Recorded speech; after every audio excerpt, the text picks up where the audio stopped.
programme भन्नुभयो गजब छ इस्यु के हो भन्ने कुरा थाहा भयो प्रत्येक इस्युको तपाईँको प्रत्येक स्लाइडको प्रत्येक पोइन्टको एक-एकवटा सेसन गर्न सक्छौँ हामी त्यति डिटेल त्यति इन्फर्मेसन हामीसँग छ त्यसको बारेमा हामीले कसरी कोअर्डिनेट गर्न सक्छौँ गरौँ मिडियालाई डेफिनेटली चाहिन्छ मिडियाको लिडरलाई थाहा नभएकन त्यहाँको मेम्बरहरू अथवा अरूलाई थाहा हुने कुरा भएन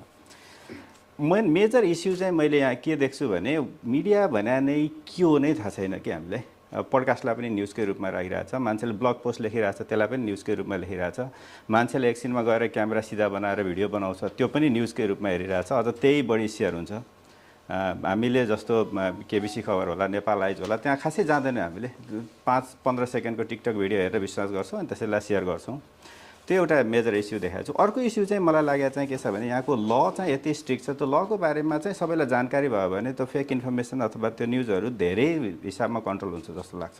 जस्तो तपाईँहरूलाई अलिकति बढी थाहा होला यहाँको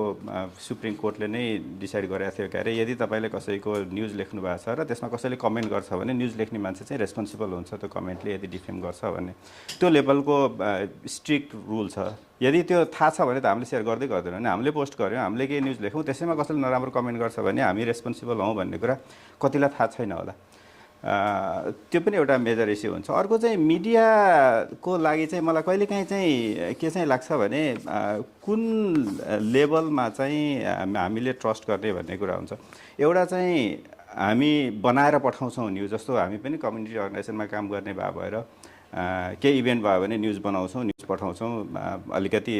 दिक्पालजीले भने जस्तै इन्टेन्सन घुसेर न्युज आउँछ होइन अर्को कुरा चाहिँ तपाईँको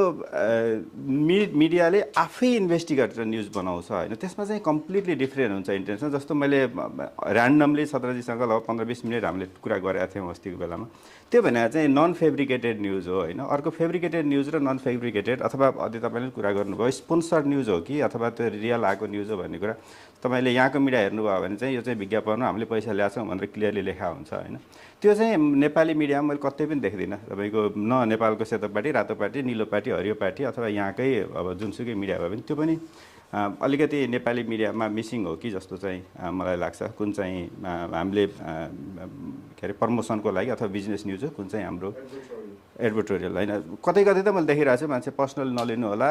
एउटै मान्छेको न्युज एजेन्सी पनि छ बिजनेस पनि छ त्यो पनि छ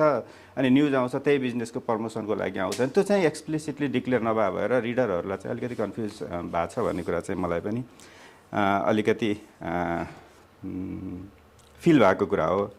अनि अर्को लास्टमा चाहिँ जाँदै इस्यु चाहिँ आज मजाले डिस्कस भयो कसरी इस्युलाई सल्भ गर्ने भन्ने कुरा चाहिँ अब अर्को नेक्स्ट विक च्यालेन्ज हो जस्तो लाग्छ मलाई चाहिँ त्यसमा कसरी कम्युनिटीमा काम गर्न सकिन्छ लेट्स वर्क टुगेदर